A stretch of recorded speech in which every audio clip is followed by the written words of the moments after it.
sneak as many cat puns into the show as possible. That was Mr. Pigeon! Pigeons need love too. We could be different parts of Mr. Pigeon. I think he put out a video that's just all the cataclysms of the day spliced together. Adrian between Marinette and Kagami. Great, guys. You thought this out. Now, coverage like no other. Bringing you videos from the event floor. You're watching convention coverage. Oh my God! Time is a weird thing right now. I feel like it's It was folding before in 2016, on right? itself. Yeah. I'm having an existential crisis! Well, it was also in French originally. How long did it take for it to be dubbed first? I think we did it at the same time as the French. Really? Yeah, it was pretty close that we did the first episode that we recorded to when they were creating it in France. 2015. Yeah. Okay. Now with Miraculous Ladybug, with a show like this, because you all work on so many things all the time, every week, I don't think people quite understand that it's not, January, Miraculous is the one thing you're going to record. You're recording so many things every week. Is there a point when you're working on the gig when it's as long as this, where it hits differently in a week than your other gigs? Or is it the same as your other gigs where they're all equally awesome? I mean, I love any opportunity to work on Miraculous Ladybug. I have a lot of fun on the show, and Ezra and I do a lot of writing on the fly, actually. We sneak as many cat puns into the show as possible. So if you guys watch in other languages, you might notice English is the punniest of all of them, and that's why. So yeah, it is much lighter for me than some of the other projects I'm a part of. I do a lot of screaming in some of the other roles you might know me for. I mean, Aaron Yeager talks in screaming. Kirito speaks in screaming. Inosuke, I think he only screams also. So I'm screaming the whole time, and I'm in other studios, and when I get in to record Miraculous, I only have to scream a couple times. But I do every episode, because I go, Cataclysm! Every single time, and it's fun. Yeah. So yeah, I have a great time. Actually, on that note, a lot of characters I play are very, very like high-pitched or high energy, like Aqua from Konosuba. She's always like, but then we have like Yukiko from JoJo's, who's like Koichi. But Kagami is just so like this. She's so neutral that it's actually one of the most challenging roles that I've had to play, because it's like, how do you just stay, monotone but not sound like a bad actor at the same time? She's just like, I never hesitate. Just like, okay, can we do that again, but like less emotion? Like you care, but you don't care. No. Ezra wouldn't give me that kind of direction. But it's always very interesting to play characters that are more monotone after playing a lot of characters that are all over the place. What about you, V? This show is really special because I think right now it's the character I've been playing the longest that's still continuing. So I go in and I feel like it's just kind of like kind of second nature at this point. We kind of know how she's going to react to things, and maybe a general idea of about how most episodes are going to go down.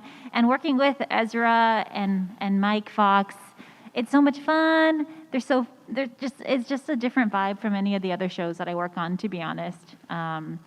And it's exciting because I know everybody's going to be really happy and excited when the new episodes drop. And I feel a false sense of power knowing exactly what is going to happen. Well, I think that's one of the misconceptions when you have a panel like this, actually. When you have a panel that's called the Miraculous Ladybug panel, or you have a panel that's about a show, we actually don't know a ton about these shows. Yeah. Because when you think about it, when we record it, we jump from scene to scene. So we don't even actually see the whole episode. We don't even see it done. When we're recording Miraculous Ladybug, it looks, if you pitched that show with that animation, you would be like, I'm not funding this. It looks terrible. It really looks horrible until it's done. So we don't even see it in its finished form. On top of, we don't see it all voiced. On top of, we don't watch anything but our scenes. So we actually are the least qualified to talk about Miraculous Ladybug, really. And we record out of order. It's not like episode 1, 2, 3, 4. It's episode 3 and 20. And we're like, wait, who are these characters? And no one knows. So if you're coming here to win some sort of Miraculous Ladybug trivia game, don't count on us. Listen, I'm Mr. Pigeon, and I've tried to attack them probably 15 times over and I'm just trying to feed some birds. But it is great to, the thing about it, when you have folks like this, I imagine if Ezra were here, he's here in spirit, rest his soul. He's at another convention. And so when you have folks like this, it's almost like, do you want to drive your car? Do you want to drive a 1913, Model T where you have to put a lot of effort in, or do you want to drive, a Tesla Plaid? And that's why you get actors like this, because you're like, oh, I can just take in all my creature comforts as a director and just sit back and let them do their thing. And that's really cool, because then it translates into a great show that you all get to see. How many people have seen all of Miraculous Ladybug out here? Wow, that's a lot of people. How many people have seen zero Miraculous Ladybug because you thought this was some sort of like debt workshop or some sort of like you had to be here for defensive driving? You've never seen Miraculous Ladybug? Here to support your friend. Well, Miraculous that's Ladybug so talks about wholesome. supporting friends. Yay. How many people, after watching Miraculous Ladybug, want to go to Paris? Me. I did go to Paris. You did go to Paris. When did you go to Paris? 2019, the last trip I really took by myself. And I wasn't even 100% going to go, but I decided to go. It was a solo trip, and Cristina almost joined me. I almost went. Yeah. Big regrets. Well, no. Well, we'll just have to go again, and we'll take lots of pictures. Okay, that sounds good. Now, when you went, did you go because you were like, you just got out of the studio, you finished recording Ladybug, and you're like, you know what? Instead of dinner tonight, I'm going to go to... Yeah, I think maybe that did happen. It was just, so stuck in my mind after seeing Paris over and over recording Miraculous Ladybug that it wasn't intentionally, I'm going to go to Paris because of that, but it was, what do you call it? Subliminal. It was subliminal. Yeah. It was just like, Okay. I need to go somewhere, and it might as well be Paris, and it's probably Ladybug's fault. So out of all the powers in the show, out of all the magical things that you all have seen in the show over your tenure with it, is there an ability that you would like to have for yourself, and what's the first thing you would do with it? Well, Kagami can use Long to bring the storm, as many of you know. But she has the power over, water is one of them, and I think it's good to hydrate all the time. So I would always make myself water no matter where I was. Like I could go explore the desert on my own, avoiding everybody else because of... But here I am at a convention, but everybody's vaxxed, so it's okay. Anyway, I would pour myself water all the time and always be hydrated, and my skin would be great. Bryce, what about you? What power would you have? So I don't know if this is really his power, but Cat Noir's staff can extend so quickly that it launches him. And we've noticed that he is doing this quite often. So as a joke, I would show how much fun Cat Noir was having, and I'd go, whee! Just as he disappears into the distance. And they actually took that from a blooper and put it in the show, and it's canon, because we were playing around and did that. So I want to have a staff that can launch me into the air, and I could just fly around and go, whee! Yeah. Anytime I want. That sounds fun. Yeah. What about you, V? I am no longer baby. I want power. Give me Hawk Moth's powers. Yeah, there you go. Yeah, just go straight for that moth power. I get you. The moth powers, please. What's your question for these folks? So my question, actually, very quick comment, just because I wanted to tell her. Cristina, I met you back in 2012 at a convention in San Francisco's Japantown. Oh my and God. it's so unbelievable to see you where you're at now, from when I saw you at that small little table Oh with, my I'd say, God. about 3 other people. I have a photograph of the two of us together. So I've been a huge fan of you for the past 10 years by this point. Thank you. So remember much those- love to you. I remember those days. Animation Yes. on display. I asked you to do a voice for, it was for the Familiar of Zero for Oh my when you were God. doing Louis. That's how much time has passed. Wow. But the question I wanted to ask for you, Yes. for all 3 of you, is how do you maintain going back and forth to so many different voices? Because I know, Faye, like you mentioned, you were playing so many different characters of such a different kind of energy, you know? And then now, you know, playing the character you play in Miraculous, she's got such low and kind of calm energy, I'd say. So what is your best advice when it comes to remembering which character you can, like, you know, just kind of go back and forth to and stay in that zone of, I guess, that sort of wheelhouse, if that makes any sense? Yeah. I mean, I think just always remember to, I mean, it sounds cliche, but remember why you're doing it to begin with. Like, it's fun. It's fun. You get to take on a new character every time, and I think it would be boring to do the exact same thing every single time, so it's always exciting when you get a different type of role. And it's like a challenge that you have to figure out, and that takes skill and patience, and if it is a type of character that you've seen before, you can apply something that you've used before, but, like, you know, make it more, I don't know, figure out what would be unique to this character. So it's like a creative, personal process that feels really good every time. So just have fun with it, and even and work with the director. Sometimes they'll be like, well, how about this? And then they'll tell you, yeah, that sounds pretty good, or like, maybe we could make her a little bit lower pitched or something. And then, you know, you collaborate and come up with whatever it is for that character and maintain that by, like, what they'll do is record what you did and then play it back to you every session so that you know what it sounds like, and then you imitate that and hold that voice for the rest of your lines.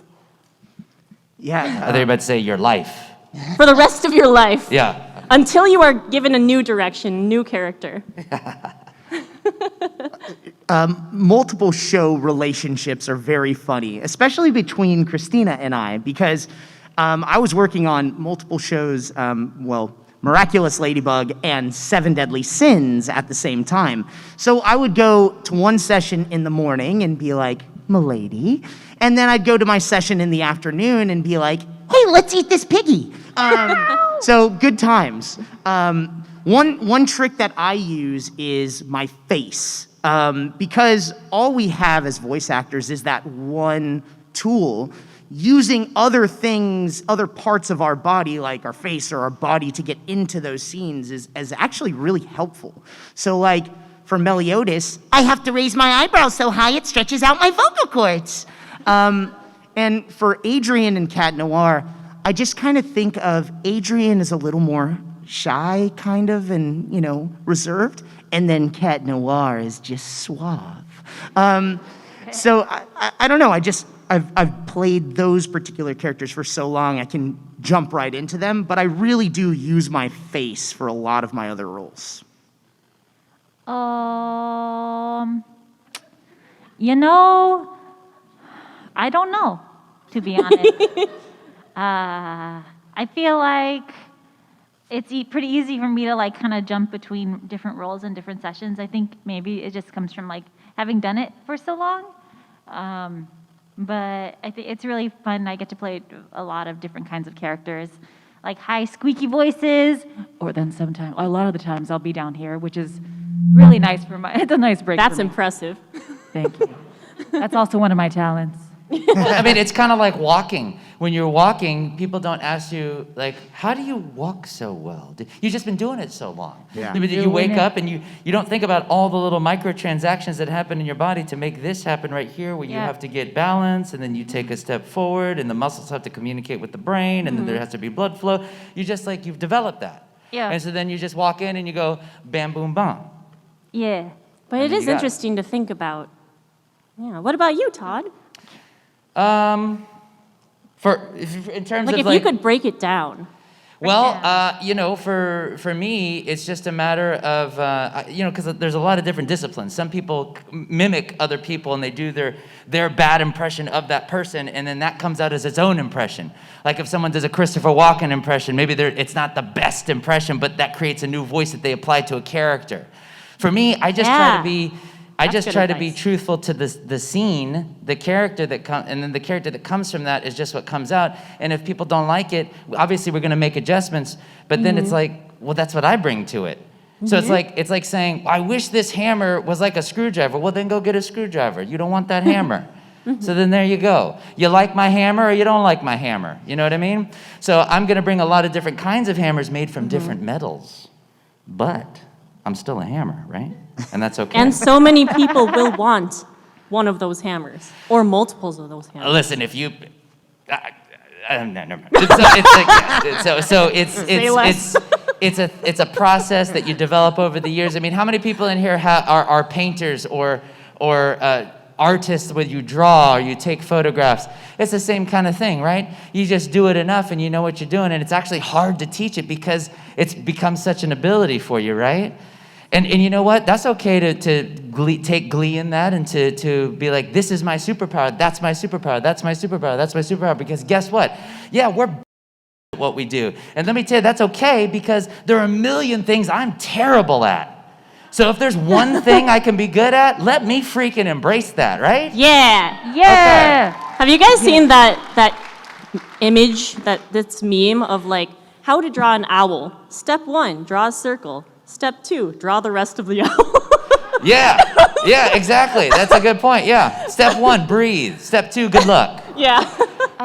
Which villain do you think had the dumbest purpose? Or like dumbest reason to become a villain? And don't say kung food. My first thought was Mr. Pigeon. Yeah, Mr. Pigeon. It's gotta be Mr. Pigeon. Pigeons need love too. They need a fighter.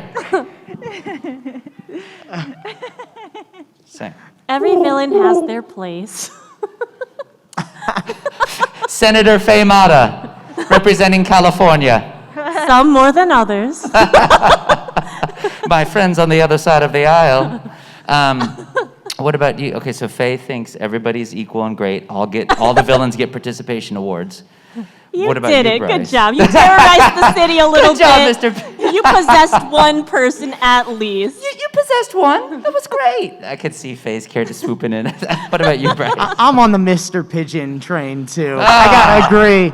I love Mr. Pigeon, and I love how you portray Mr. Pigeon too. You're so But you good. don't have to. You don't have to love Mr. Pigeon. That's okay. He's not for everybody. I think he is. Mr. Eagle may hate Mr. Pigeon.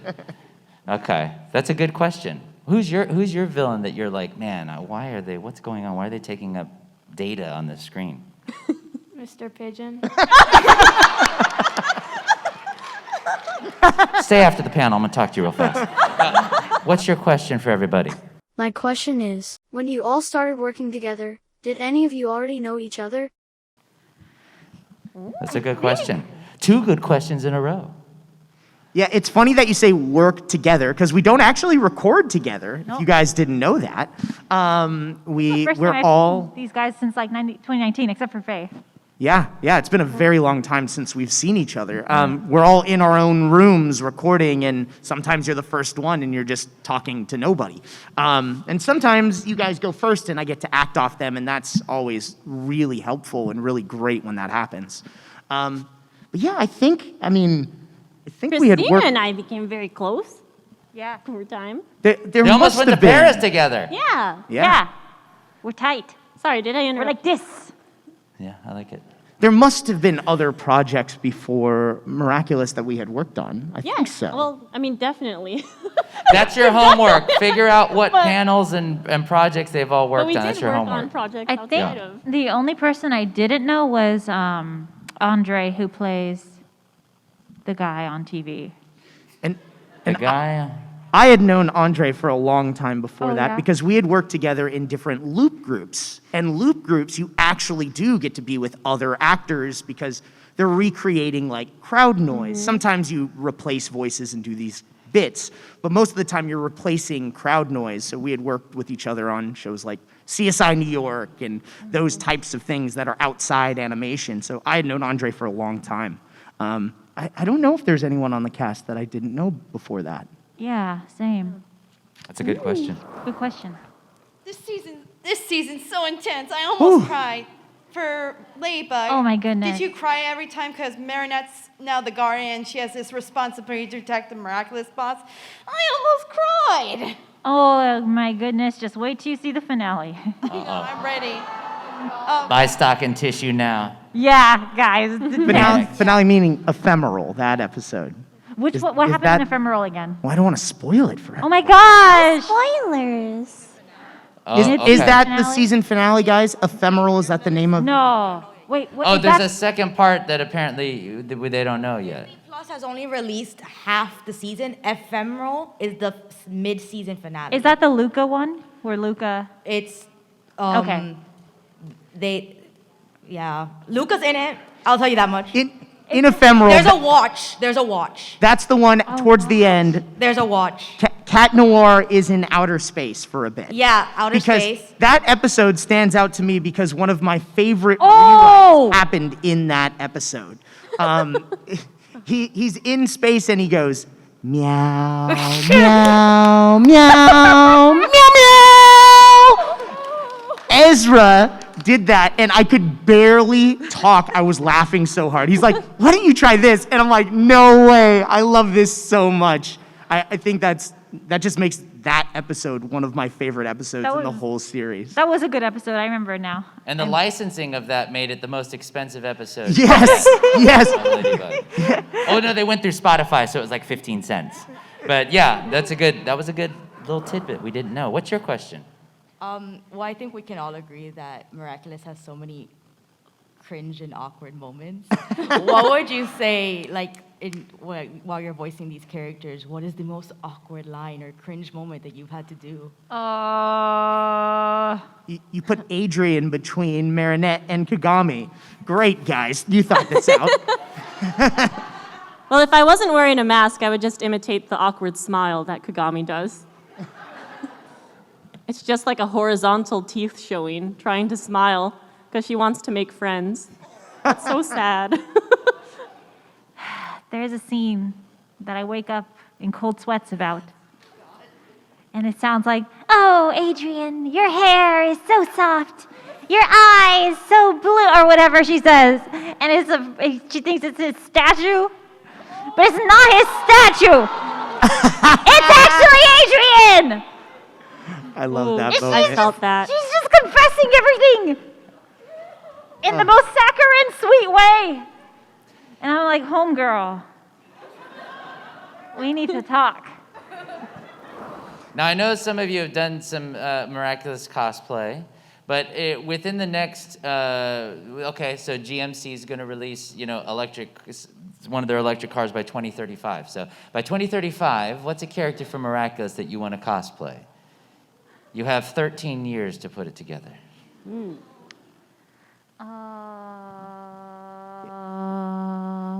I don't know if that character's in this season, but who knows what's going to happen in the next 13 years. Mr. Pigeon. Yeah, Mr. Yes! Yes! We could be different parts of Mr. Pigeon. Yeah. One. And they come together like Voltron to form a big Mr. Pigeon. Yes. Wait. I would be a pigeon for your Mr. Pigeon. To do those sounds when we're recording, that's the most anxiety-ridden thing for me because I'm like, well, it's not like I've gone and Jane Goodall pigeons and hung out with them a lot, but I have seen a lot of pigeons, and I've fed a lot of pigeons, and so then you lock it in. Anyway, so parts of Mr. Pigeon. Yes. Okay, awesome, I love it. So by 2035, when we all have our electric cars, we're all gonna have the delight of seeing a Voltron pigeon form. Yes. Would you join us, Todd? Absolutely. Okay. Absolutely. I'm going to be what part let's see, 1, 2, 3, 4. How many parts of a pigeon are there? 1, 2, 3, 4. So 5. So we need like 6 There's parts. the breast, the thigh, the beak, Yeah. Oh, the beak. It needs to be. I want to be the beak. Yeah, yeah, because Yes. you're also the voice. Oh, but then I got to be the beak. You got to be Yeah. the beak. Yeah. I'm gonna be the butt. Okay, the butt. Nice. Okay, so we got beak, I was gonna say butt. Christina's gonna be the main part, but you have to do the voice. Okay, okay. So who's going to be the extra, because pigeons have some extra LBs, so we've got to have those extra parts. Like, so it's really like an 8 We can get person. Ezra on it. I'll start eating now, Okay. and then I can play. Yeah, the center of 13 the years pigeon. from now, we'll be ready to rock. I got plenty of time. It's that long game cosplay. Yeah. It's that long game. What's your favorite recording funny moment? I can't think of anything funny right now, but in the early days, Ezra, on every break, Ezra would like feed me candy. We would Candy go, can be he's fun. like, come on, let's go get you some more gummy bears. And we'd walk across the street to Rocket Fizz. Which is no longer there. It's no longer there. And we'd buy a bunch of gummy bears. Do you have a favorite, do you have a gummy bear flavor that you avoid at all costs? No. You like them all? Even the clear gummy bear? That's what I was going to say. The clear one is the best. Really? Yeah. What flavor is clear, though? Delicious. Delicious. I think it's pineapple. Is it pineapple? Oh, I like that. Oh, Okay. thank you. Okay. Yes, it is Bryce, what about pineapple. you? Meow, meow, meow, meow, meow. I've had a lot of fun in the booth, and Ezra's very, very silly and fun to work with. There was, and Todd, I think I ran into you the day that we did this. Ezra was recording me doing, I believe it was Cataclysm! Over and over and over, and he kind of spliced them together because we do it every single episode. They're not recording one and then playing it back. We record it fresh every single time. Make a So mixtape. I think he put out a video that's just all the cataclysms of the day spliced together. So just like, Cataclysm! And then one from outside the glass, so it's like, it was very good. So, but you could copy paste it if you wanted to. Right. But you just do it new each. It's a fresh grade A each time. Yes, Okay, yes. right on. That they request a clean cataclysm every That's episode. interesting because not a lot of shows do that actually. Right? Wow, Yeah. Right on. Yeah. Okay. I have that one, and I also say Plague Claws Out every single episode. Wow. Okay. Right on. Very cool. Yeah, good Very times. Cool. Faye, what about you? Sure. I mean, I think it's hard to pinpoint one funny moment. I think Ezra as a whole is just really hilarious to work with, especially because Kagami's so, what's the word? Because she doesn't make many jokes in the show, you know, she's very serious all the time. Every single break, we're just cracking jokes the entire time. We also would walk to lunch or whatever, and Ezra was always like making little like Instagram stories and stuff, and then he'd just like point at me like I was supposed to do something right away, and I'd be like, ah! And it would just end. And then over time I got better at it because I learned to expect that he would do that. And I just say some random thing every time. I don't know if you guys follow Ezra on Instagram, but he's always making content. Yes, he is, and I feel like when he goes on a trip, I don't actually have to go on it because I just watch his story, You're just and there. it will be like I went on it. Yeah. And it's a much easier way to travel. Yeah. Yeah, Ezra's a great guy, full of energy. I'm gonna the show step right since up. it first came out.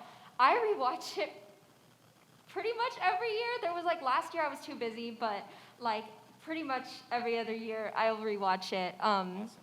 So I love the show very much. Thank you guys for being part of it. I'm so glad that I got to grow up to this show, and as someone who has like anxiety and is very clumsy and stuff, having you guys as idols was really great. So thank you. You're very well spoken. Thank you.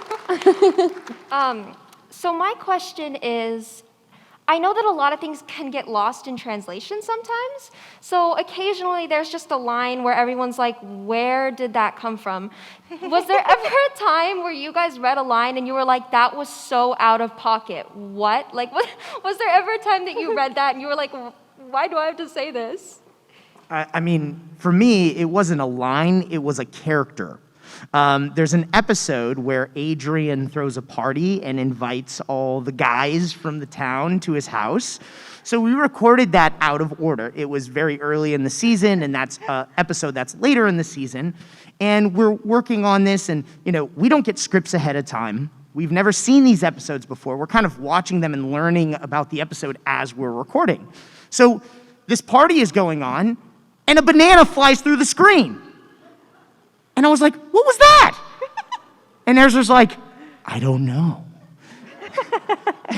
And he became my favorite character because all he says is something like, get peachy or stay peachy.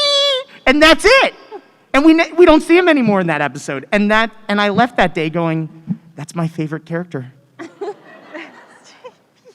Potassium vessel. What about you, V? Oh, I know that we've had some rewrites. But gosh, I can't recall anything that stands out like that. They're all standouts. I mean, I just can't think of anything. Oh, you're the politician. They exist. What about you, Faye? I think singing ice cream guy. What's his name? Singing ice cream guy? There's a Andre. singing ice cream guy? Ice cream guy. He would It's just sing. Ezra's character. Really? Yeah, Oh. Ezra. I mean, that's part of it because Oh, that's I awesome. feel like maybe he made up the lyrics or something. But Might he's have. kind of like in the background.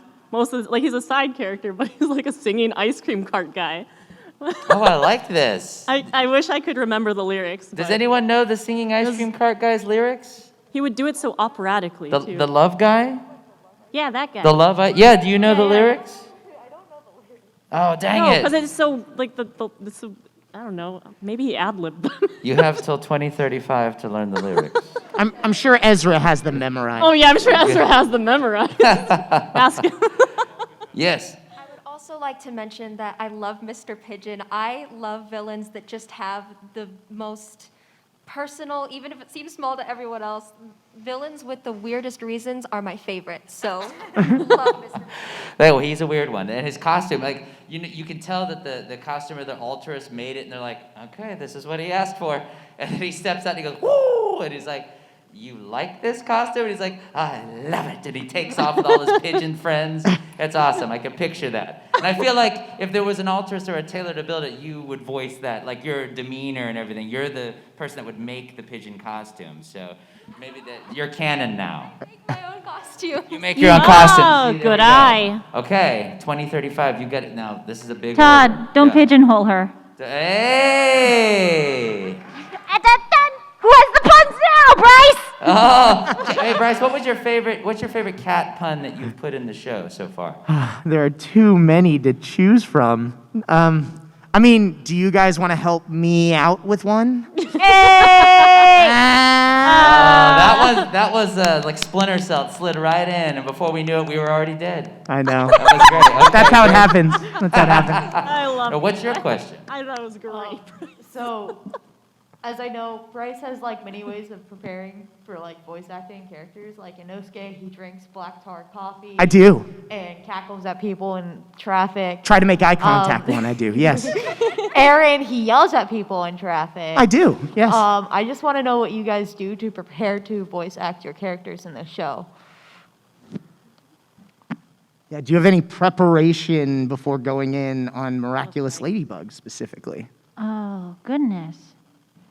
I don't think I have a specific preparation, but I usually just sing. Sing, To okay. warm up, yeah. All right, Faye, what do you do? I kind of just walk in and then I do it. Yeah, you walk in and you do it. Right on. Right. Well, and the thing is with that is that it's such a team effort. Because when we walk in, we don't see the script before and we don't see the episode. We really rely on the director to be the anchor, to guide us. So in a way, in terms of preparation, I mean, outside of just, setting an alarm, waking up, make sure you're awake, make sure you have energy. Outside of that, it's like, other than that, the contextual prep has got to come from your team there, We're all just ready to be golden retrievers. Yeah. I have found the bird. Bryce, what about you? Do you have any other new things that you do besides stare at people in traffic, make them uncomfortable? Yeah, I mean, there's certain shows where that really does come in handy. But I think for Miraculous, I don't have that ceremony or thing I need to do to warm my voice up. I just step in and become Adrian or Cat Noir. Yeah. Maybe the warm up is getting the context. Yes. Getting the ingredients you need for the scene. That's the warm up, I actually call Faye and I say, That boy is mine. Yeah, she calls me a lot. Just call She's very dedicated to her craft. Mine is kind of two questions in one. How many characters have you voice acted for, other than Ladybug and Cat Noir? And how different are they from Ladybug and Cat Noir? So you're saying outside of Miraculous, how many other characters are we currently voicing or have we voiced total? Ever. Ever. In the universe How many, of Bryce, Bryce? in the universe of V, in the universe of Mata. Oh, me? Oh, God. It's probably quantified out there somewhere. There are like people who tally it up on those websites, like IMDb or like BTVA. But there are a lot that actually go uncredited.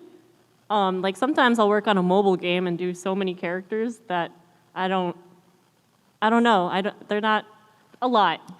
A lot. Yeah. And I could probably speak for everybody here. So basically, when you look it up, when you Google it or Yahoo, or if you use AOL, I'm not sure. God help you if you do.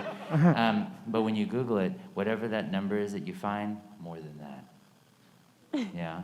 I voice at least 2 more characters. At least 2 more. At least 2 more. That's pretty good. That's good to know. It's about 2 more. Now, do you have a favorite? Like, what's your favorite? Yeah, that's a good one, huh? Besides Ladybug, Besides Ladybug. Verasika Mayday from Hell of a Ball. That's a good one. That's very different. Yeah? Yeah. Bryce, what about you? Now this is one I truly can't choose. I feel like all your characters, like you become attached to them and they live inside your head somewhere. And a lot of the characters I play are insane and yell very loud, and I don't want them to fight each other or yell at me. So, all of them. All of them. Okay, Faye, what about you? It really is hard to choose just one. I do have a few favorites, but it's just like when you have certain characters that go on for a few, like more than a few episodes, you go on a journey with them, and each one is kind of individual, and you fall in love with their growth because you're there the whole time with them. So, I mean, I'd say like Aqua's one, Astolfo. I have reasons to love characters like Lulu from League of Legends because I played League of Legends before, and then being in the game was like, oh, this is so cool, I'm part of it. Or like, wanting to be in a JRPG and then finally getting into a JRPG and being able to see your character run around and talk to things, and then it's like, hey, that's my voice. All these little moments, like you fall in love with every single character for some reason when you grow with them in some way. So it's hard to pick just one. Well, I'll answer that one. How different are they from your other characters? Well, it just depends on the project. Like sometimes like a cartoon's different than a video game, is different than an audiobook, and all those characters, how different they are just depend on what the script gives us, So a lot of times though with anime, for example, we will voice characters that it seems like we do a lot, but it's just because that's what gets animated. Like Bryce will play a high school student for the 1000th time because that's what his voice sets into. And when you hear the auditions back, you're like, wow, that fits that. Give it to him. You know what I mean? It's Benjamin like, Button voice acting disease is what it's called. yeah. So, it just depends on the different projects, But they do a lot. They do a lot of stuff. Sounds like you got some Google homework, huh? I voice a pig. Yeah, and your voice is a pig, too. I've voiced a frog and a guy that controls pigeons. What? How long did it take for you to build your vocal booths at home? Bingo, good question. Faye, quickly. 3 minutes, I hired someone. 3 minutes, hired somebody. Bryce. My newest one, it was a number of months, maybe 3 to 4 months it took to kind of bring it all together. I have a piece of glass that cuts a room in half, so I'm not in a dark cave. I have Time's natural up. light, and it's awesome. Yeah. So 3 yeah. to 4 months. 3 to 4 months. Yes. V. My entire career to actually buy one in 2020, and then 7 hours of hard manual labor that I did not do. 7 hours. There we go. That's a good answer. That's a good question. Blow it up. Okay, here we go. Hi. Nice. Hi. So we love the episode Simple Man because it simplifies the whole show to its bare essentials, and it's really funny.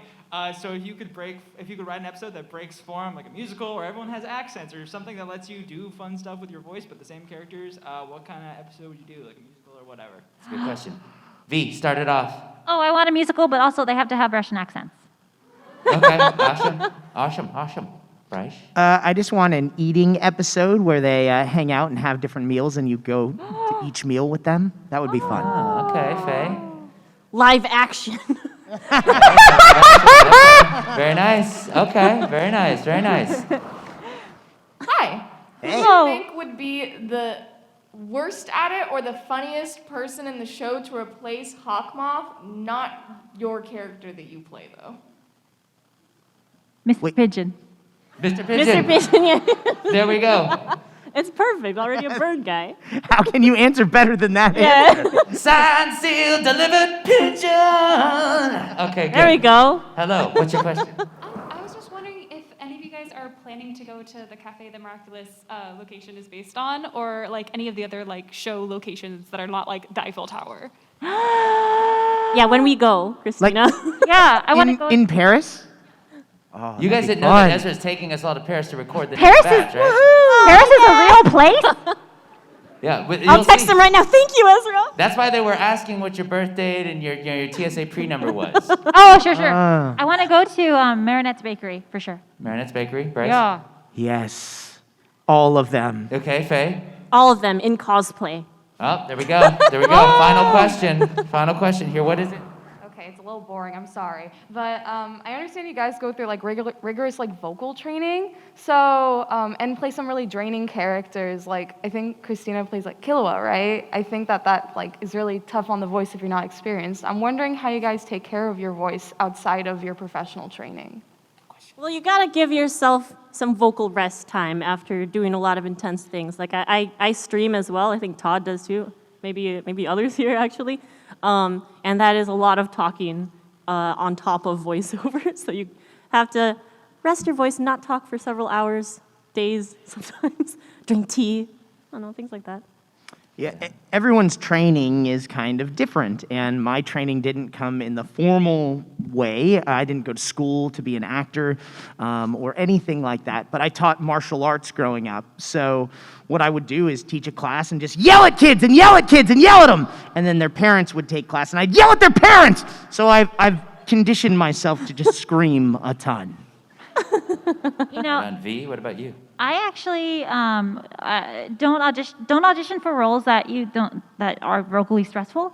But also, I've started to set boundaries. Like there's this role that was intensely vocally stressful to the point where I tasted blood in my throat, and I was like, guys, if you don't like ease up on the multiple takes of this kind of voice, like I gotta go, I gotta quit because this is not worth like damaging my voice permanently.